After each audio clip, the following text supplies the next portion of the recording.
कोई भी सपना साकार करने के लिए सबसे जरूरी है सही कोच का होना।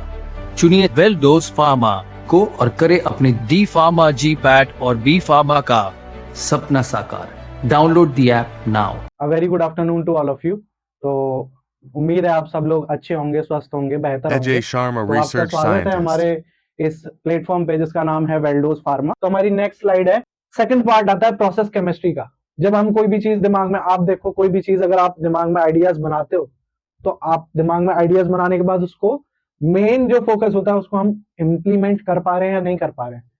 तो R&D का काम ये है कि जब मैंने अपने मॉलिक्यूल को दिमाग में डिजाइन कर लिया, मैंने उसमें आने वाली कॉम्प्लिकेशंस को भी डिजाइन कर लिया, मैंने अपना सारी चीजें जब मेरे पास कलेक्ट हो चुकी हैं, अब मैं जाऊंगा प्रोसेस केमिस्ट्री के ऊपर, जहां पे दवाई की सिंथेसिस भी होती है, उसका आइसोलेशन किया जाता है, उसका प्यूरिफिकेशन किया जाता है, उसका रिक्रिस्टलाइजेशन किया जाता है और ड्राइंग की जाती है। ठीक है बच्चों, these all are the part of process chemistry.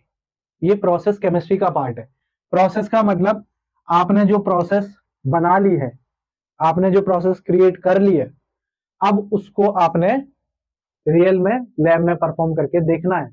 Lab में परफॉर्म करके देखना है कि क्या उसकी यील्ड अच्छी आ रही है या नहीं आ रही है, जो परसेंटेज यील्ड आ रही है, क्या क्या इंप्योरिटीज, कोई इंप्योरिटी जनरेट हो रही है तो कितने परसेंट में इंप्योरिटी जनरेट हो रही है, अगर वो ज्यादा परसेंट में इंप्योरिटी जनरेट हो रही है तो आप उसको कैसे कम करेंगे। ये सारी चीजें जो है प्रोसेस केमिस्ट्री का पार्ट है। तो सबसे पहले सिंथेसिस।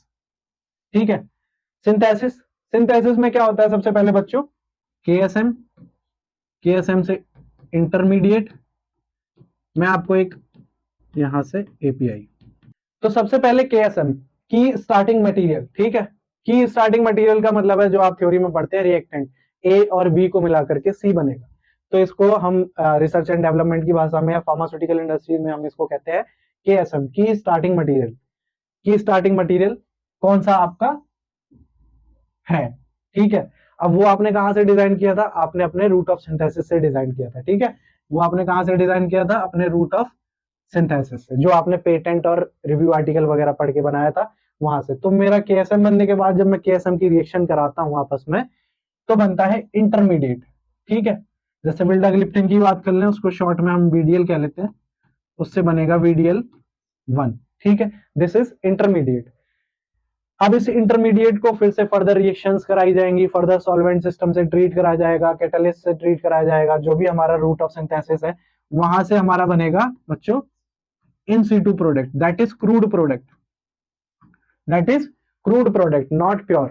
ये हमारा एक इन सीटू कंडीशन कहते हैं क्रूड प्रोडक्ट को, कि हमारा एक क्रूड प्रोडक्ट हमें मिल चुका है। अब हम उस क्रूड प्रोडक्ट को क्या करेंगे, प्यूरिफाई करेंगे और वहां से हम अपना एपीआई आइसोलेट करेंगे। ठीक है, एक्टिव फार्मास्यूटिकल इंग्रेडिएंट, आप जानते हैं एक्टिव फार्मास्यूटिकल इंग्रेडिएंट का ही हमारी दवाई में सबसे ज्यादा रोल है, क्योंकि अल्टीमेटली वही फार्माकोलॉजिकल एक्टिव होता है और वही हमारे बॉडी पे और वही हमारी डिजीज को क्यूर करने के काम आता है। तो एपीआई का मेन रोल होता है।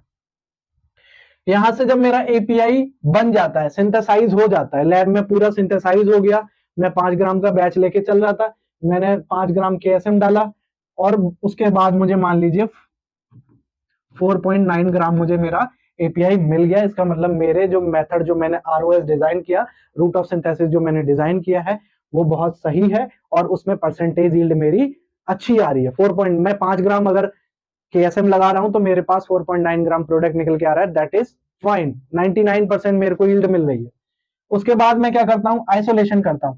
अब जरूरी नहीं बच्चों, इसमें क्या होगा, कुछ इंप्योरिटीज भी होंगी, सॉल्वेंट सिस्टम भी होगा, सॉल्वेंट्स भी होंगे, तो उन सबको क्या करना है, मुझे मेरे एपीआई से अलग करना है। तो मैं उसमें क्या करता हूं, आइसोलेशन। उसमें हम क्या करेंगे, आइसोलेशन, यानी हमें अपने एपीआई को आइसोलेट कर देना है।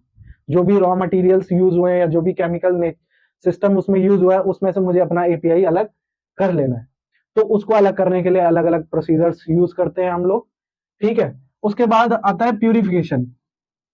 जब मेरा एपीआई उसमें से आइसोलेट हो गया तो मुझे चाहिए कि मेरा एपीआई, जो मैं एपीआई बना रहा हूं, वो प्योर होना चाहिए।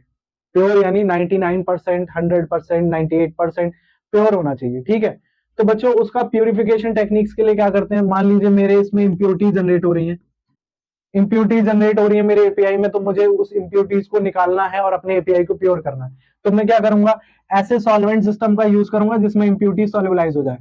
ठीक है। तो डिफरेंट डिफरेंट सॉल्वेंट सिस्टम को हम यूज करके अपनी इम्प्योरिटीज और जो भी अदर बाय प्रोडक्ट होते हैं उसको हम अपने एपीआई से आइसोलेट कर देते हैं, अलग कर देते हैं, और प्योर एपीआई हमें मिल जाता है। ठीक है। इसको अगर आप किसी आरएनडी के बंदे से पूछेंगे या उससे प्रोफेशनल से पूछेंगे तो इस प्रोसीजर को कहते हैं हम अपने एपीआई का वर्कअप कर रहे हैं। वर्कअप का मतलब होता है हम अपने एपीआई में से जो भी बाय प्रोडक्ट है या जो भी इम्प्योरिटीज है उसको सेपरेट आउट कर रहे हैं और अपने एपीआई को प्योर बना रहे हैं। उसके बाद होता है रिक्रिस्टलाइजेशन। अब आप देख रहे हैं कि आप तक जो दवाई आ रही है वो कितने फेसेस से होके गुजर के आती है। अभी बहुत सारे फेसेस है, ऐसा नहीं है आपके पास दवाई बनी और सीधा आपके पास पैक होके आ गई। रिक्रिस्टलाइजेशन का मतलब है अगर माइन्यूट टू माइन्यूट इंप्योरिटीज या कोई भी किसी तरह के ट्रेसेस प्रेजेंट है, मेटल प्रेजेंट है, तो क्या होगा, रिक्रिस्टलाइजेशन से उनको भी अलग किया जाता है। यानी ह्यूमन बीइंग की सेफ्टी सबसे ज्यादा ध्यान में रखी जाती है आरएनडी करते टाइम, कि हमारा जो ह्यूमन है वो सेफ होना चाहिए, हम उसको कोई गलत चीज नहीं खिला सकते। लास्ट आता है ड्राइंग। जब आप ड्राइंग आप फार्मास्यूटिक्स में पढ़ते हैं, ट्रे ड्रायर, ड्रम ड्रायर हो गया, वैक्यूम ओवन ड्रायर हो गया, तो हम भी सेम यही यूज करते हैं ड्राइंग टेक्निक्स के लिए और यहाँ से अपने एपीआई को ड्राई कर लेते हैं। ठीक है बच्चों, आशा करता हूँ हमारे द्वारा दी गई जानकारी से आप पूरी तरह से संतुष्ट होंगे। बाकी भविष्य में इसी तरह की जानकारी को जानने के लिए, उनके बारे में समझने के लिए आप हमारे साथ बने रहिए। बाकी आप हमारे चैनल वेलडोज फार्मा को लाइक करें, शेयर करें, अपना सपोर्ट हमें दें, और हमारा ऑफिशियल जो एप्लीकेशन है वेलडोज फार्मा का, आप उसको प्ले स्टोर से जाके डाउनलोड करें। तो लास्ट में थैंक यू, धन्यवाद।